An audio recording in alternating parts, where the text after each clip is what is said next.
नमस्कार दोस्तों, मैं आपका साथी रामस भारती आपके YouTube चैनल जीके भारती पर स्वागत करता हूं। अपन का चल रहा था गोहिल वंश में अपन ने पढ़ लिया था समर सिंह तक। समर सिंह के दो पुत्र थे, रावल रतन सिंह और कुंभकर्ण। रावल रतन सिंह मेवाड़ का नया शासक बनता है और कुंभकर्ण ने नेपाल में शाही राजवंश की नींव डाली। यहाँ तक अपन ने जानकारी ले ली थी। आज अपन पढ़ेंगे रावल रतन सिंह के बारे में। रावल रतन सिंह यानी मेवाड़ वंश का नया राजा बनता है, वही रावल रतन सिंह जो पद्मिनी का पति था। हाँ, इनके समय अलाउद्दीन खिलजी चित्तौड़ पर आक्रमण करता है और इन्हीं के समय चित्तौड़गढ़ का प्रथम शासक होते हैं। जानकर लेते हैं। मलिक मोहम्मद जैसी पद्मावत लिखता है। क्या? पद्मावत। पद्मावत किसने लिखी? मलिक मोहम्मद जैसी। मलिक मोहम्मद जाय सिंह 1540 ईस्वी में लिखता है।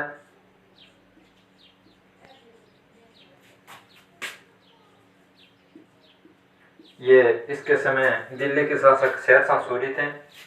शेरशाह सूरी के समय लिखी गई।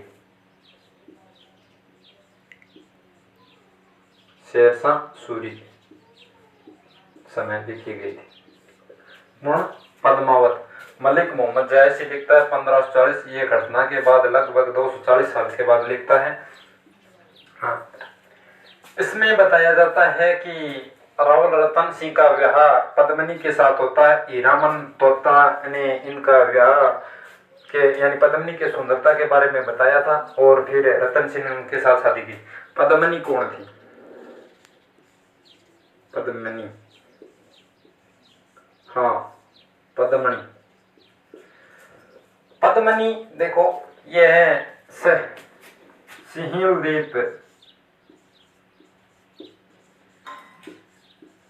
सिंहलदीप श्रीलंका की राजकुमारी थी, वर्तमान श्रीलंका। इसके पापा, पद्मिनी का पापा का नाम था गोवर्धन सेन। गोवर्धन सेन। और माता का नाम था चंपावती।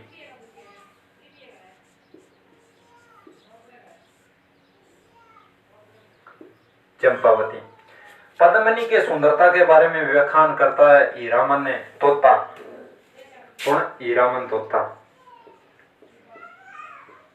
हीरामन तोता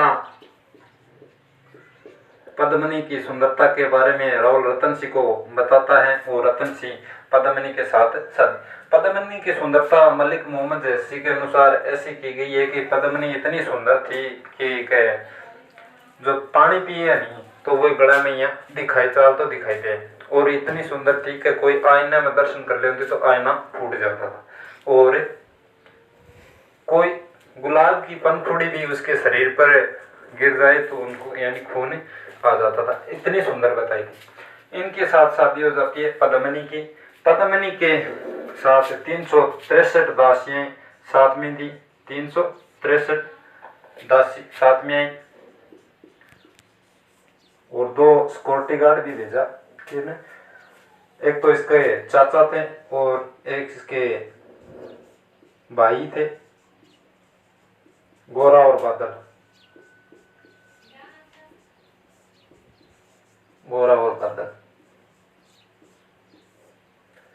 हाँ, रावल रतन सिंह की शादी हो जाती है। कुछ दिन बाद इसके दरबार में, रावल रतन सिंह के दरबार में था राघव चेतन, एक तांत्रिक ब्राह्मण था। ये रतन सिंह को जुगाड़ बिगाड़ दे हैं। राघव चेतन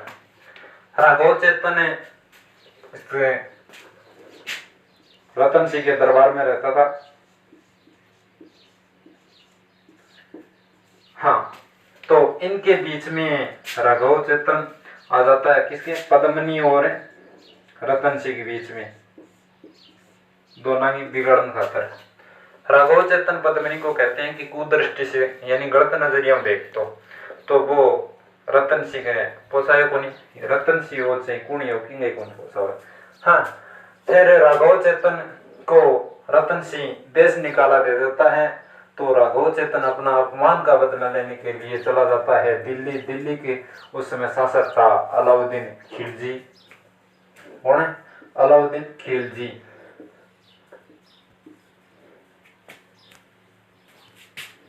अलाउद्दीन खिलजी दिल्ली के शासक था अलाउद्दीन खिलजी। अलाउद्दीन खिलजी को राघव चेतन ने इस रानी पद्मिनी और चित्तौड़गढ़ दुर्ग का व्याख्यान के बारे में बताया कि पद्मिनी के बारे में उकास यानी चित्तौड़गढ़ के बारे में और पद्मिनी के बारे में राघव चेतन बताता है। तो अलाउद्दीन खिलजी को रानी पद्मिनी के पाने के लिए यह चित्तौड़ दुर्ग पर चढ़ाई करता है और यह आ जाता है चित्तौड़गढ़। कहा? चित्तौड़गढ़ दुर्ग। चित्तौड़गढ़ दुर्ग के बाहर घेरा डाल लेता है और तब रतन सिंह को पता चलता है, तो रतन सिंह ने चित्तौड़गढ़ के 7 प्रवेश द्वार, चित्तौड़गढ़ में कितने प्रवेश द्वार है? 7। 7 प्रवेश द्वार को बंद करवा देता है। प्रवेश द्वार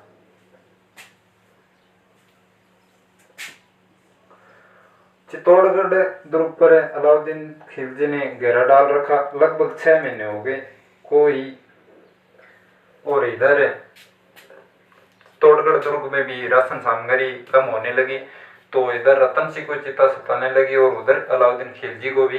यानी हम 6 महीने हो गए और ना दुर्ग को जीता है, ना हमारे शासन दिल्ली पर क्या होगा। तो राहुल रतन सिंह और अलाउद्दीन खिलजी के मध्य वार्तालाप होती है। आपस में कहते हैं कि मैं तेरी पद्मिनी को लेने आयो, लेकिन जिस से तेरी सिक्योरिटी देख कर मैं नहीं ये लगे को नहीं कि मैं पद्मिनी ने ले जाऊंगा। हाँ, तो एक समझौता होता है उनके मध्य कि मेरे को तो उसका दर्शन करवा दे। राहुल रतन सिंह बोले कि तसोरा दर्शन थोड़ी करा दें, नियत कौन कराओ। तो ऐसा बताया जाता है कि एक जल झरोखा दिखाया जाएगा। अलाउद्दीन खिलजी को ले जाते हैं दुर्ग में और जल झरोखे द्वारा पद्मिनी को दिखाया गया। किस? जल झरोखे द्वारा पद्मिनी का दर्शन करवाया गया। अलाउद्दीन खिलजी के मन में तभी से ही देखा तो होट आ गया कि उसको तो पाना है। तो अलाउद्दीन खिलजी वापिस जिसे अपनी कोई रिश्तेदार वगैरह आते हैं वो अपन वापस उसको यानी गेट के तक वापस पहुंचाने जाते हैं ना, इस तरह ही अलाउद्दीन खिलजी को रतन सिंह दुर्ग के यहाँ प्रवेश लाता है। और तो तब अलाउद्दीन खिलजी अपनी कूटनीति से एक तलवार दबाकर वो पीछे ले गया था, वो निकालता और रतन सिंह के यानी यहाँ गले का लगाता है और बंदी बना लेता है। तब पता चलता है गोरा और बादल को और उनको सूचना भेजाता है कि मानवा पद्मिनी और वह 363 दासियां और जो की सारी महिलाएं भाई माने ले आते था ना, बहुत दिन हो गया, ऐसी बात बोलता है।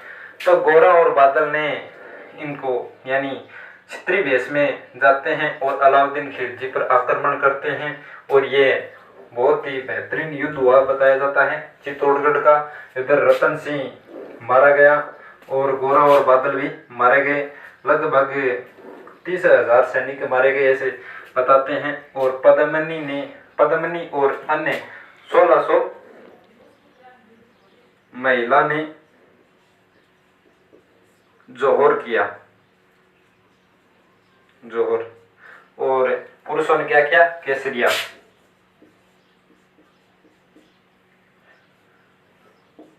केसरिया क्या? हाँ, तो ये है चित्तौड़गढ़ का प्रथम शाखा हुआ। कब? ये इनके समय चित्तौड़गढ़ 1303 में। इनके समय अमीर खुसरो भी मौजूद था।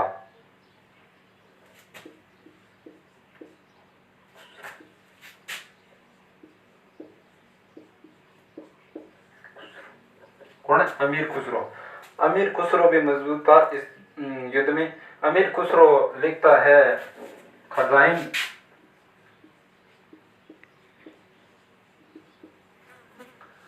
खजाइन उल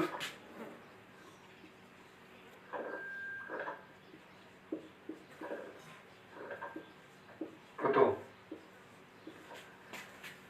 अमीर खुसरो अपनी पुस्तक में लिखता है खजाइन उल फुतूह में कि यह साका 26 अगस्त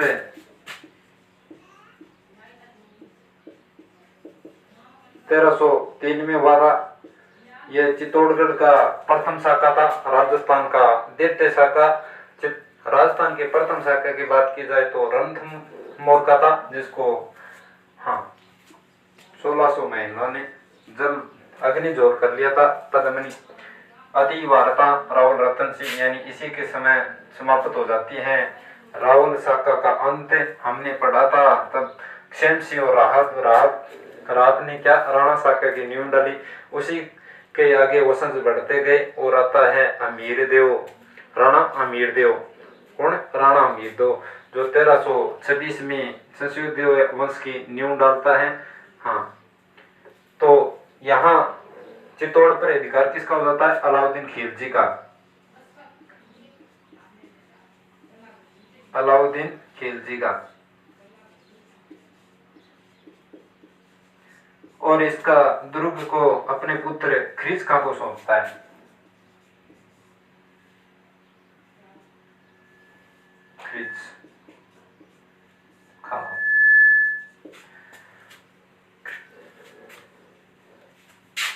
खरीज खां को सौंपता है, और वो खरीज खां इस चित्तौड़गढ़ को नाम लिखता है खरीजाबाद।